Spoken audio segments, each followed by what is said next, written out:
አልከፍተው አርሚ ገድል ይግደልሽ። እስኪ ተረጋጉባታችሁ እንዳትሰማ።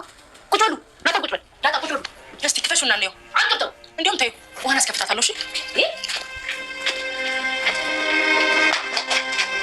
ዳጣ፣ ምንድነው እየተፈጠረ ያለው? አቢጌል የምታወራው ነገር እውነት ነው? እማዬ በጭራሽ የምታወራው ነገር ትክክል አይደለም። ሲጀምር የምታወራው ነገር የተሳሳተና አንድ ግራ ቀኙን ከሚያውቅ ሰው የሚጠበቅ ነገር አይደለም። ከምጥን ጋር ታጋጭ እንግዲህ ዋሴ ጣያት ጭቅታችሁ አልኩሽ። ምን ሆነሽ ነው አንቺ? ሰይጣን አለሽ እንዴ? ሻንፋሽ ነው ትሉ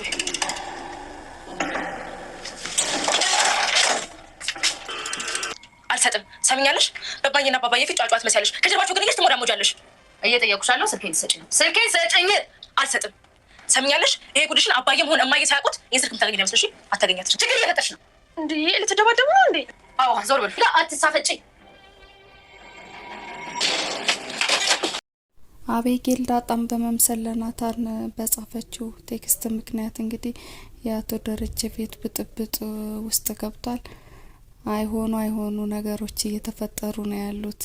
በዚህ የተነሳ ሰላም ጤና ይስጥልኝ ውድ የዳራ ሲኒማ ተከታታዮች እንደምን አላችሁ? ዳጣ ክፍል 15 ምን አዲስ ነገር አለ የሚለውን እስኪ አብረን የምናይ ይሆናል። አቤጌል እናቷንና አባቷን በመጥራት እንግዲህ ዳጣና ናታን ተጻጻፉ ብላ ያቀደችውን ሴራ ለማሳየት ነበረ በጣም የቸኮለችው። ይሄ ግን ሳይሳካላት ቀርቷል።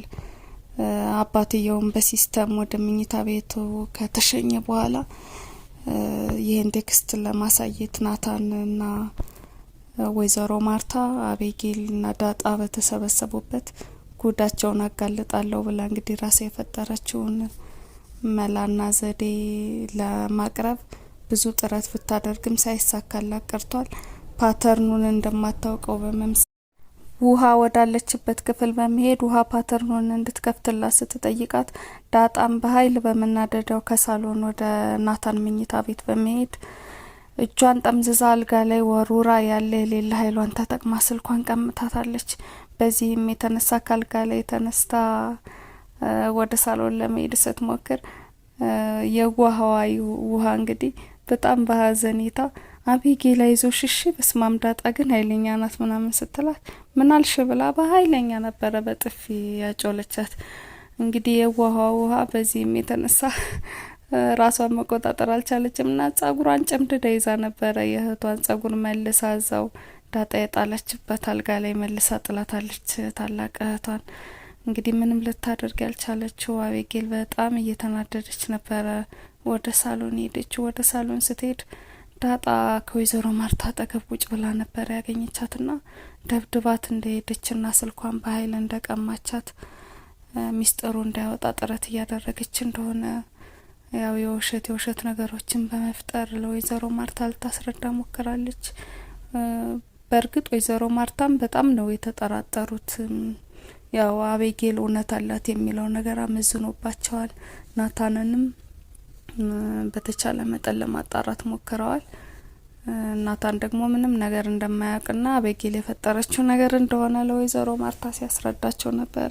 እንግዲህ ከዚህ በኋላ ያው ወይዘሮ ማርታ ግዴታ እውነታውን አይተው ማረጋገጥ ስለነበረባቸው ዳጣ ስልኩን እንድትከፍት አስማምተው ስልኩ ተከፍቷል ፓተርኑ።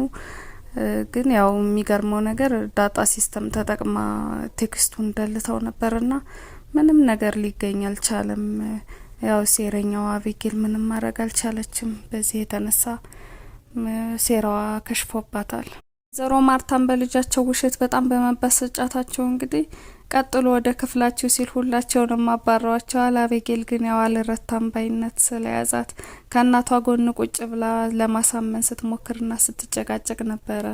ንዴታቸውን መቆጣጠር የተሳናቸው ወይዘሮ ማርታም አንገቷን አንቀው ገፍትረው ነበረ ከሳሎን ካጠገባቸው ያባረሯት። በባለፈው ክፍል ደግሞ አቶ ደረጀ ወደ አውሮፓ እንደሚሄዱ ሲናገሩና ለልጆቻቸው የተለያዩ ስጦታዎችን እንደሚያመጡ ቃል ገብተውላቸው ነበረ። በዚህ አጋጣሚ ለሊት 7 ሰዓት ላይ ወይዘሮ ማርታ ከእንቅልፋቸው ቀስቅሳ በረራ እንዳያመልጥ ስትላቸው በረራው እንደተራዘመ ነግረዋቸዋል። ባልና ሚስቱ እንግዲህ ስለ ልጃቸው አስቸጋሪ ባህሪ ሲመካከሩ ነበረ። ወይዘሮ ማርታ ግን ያው አቤጌልን በመደገፍ አዝማሚያ ቆመዋል። እሳቸው ደግሞ አቤጌል በጣም የተለየ ጸባይ ስላመጣች አትቀበያት፣ እንደውም ከቻልሽ ወይ አማኑኤል ወይም ወደ ጸበል መወሰድ አለባት ሲሉ ያው የልጃቸውን እብደት አረጋግጠዋል።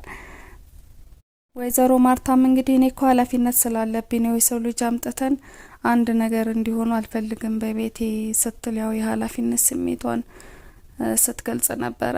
ማን ነው የሰው ልጅ ሲሉ አቶ ደረጀ ድጋሚ ጠይቀዋታልና ዳጣም ናታንም ያው የሰው ልጅ ናቸውና የኛ ኃላፊነት ናቸው፣ ሁለታቸውም መጠበቅ አለብን፣ ስነ ስርዓት መያዝ አለባቸው በማለት ሲወያዩ ነበረ። እሳቸውም በምላሹ እኔ እንደ ልጆቼ ነው ማያቸው፣ የሰው ልጅ የሚባል ነገር የለም በማለት ያው ለሁለታቸውም ያላቸውን ፍቅርና አክብሮት ሲገልጹ ነበረ። ሌላ በኩል ደግሞ እንግዲህ አቶ ደረጀ ናታን ከመጣ ጊዜ ጀምሮ አቤጌልን እንዲያገባ ትፈልጋለሁ ስትያል ነበር ወይ በማለት ባለቤታቸውን ጥያቄ ጠይቀዋል። ወይዘሮ ማርታም እንግዲህ አስበዋል አቤጌልና ናታን ቢጋቡ ድርጅታችን ወርሰው ድርጅቱን ሲያስተዳድሩ ምናምን በማለት ያው ናታን ባለው ረጋ ያለ ጸባይና ስነ ምግባር የተነሳ አማቻቸው እንዲሆን የፈለጉ ይመስላል።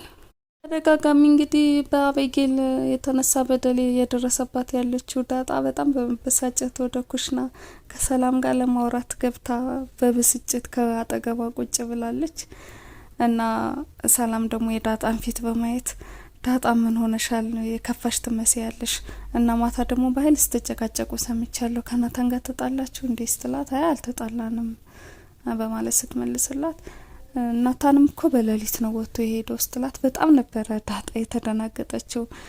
ወዴት ነው የሄደው ምናምን ብላ ለመጠየቅና ያው የተብራራ መልስ ለማግኘት ሞክራለች። ግን የት እንደሄደ ሰላም ታውቀው ነገር ስለሌለ ልትመልስላት አልቻለችም።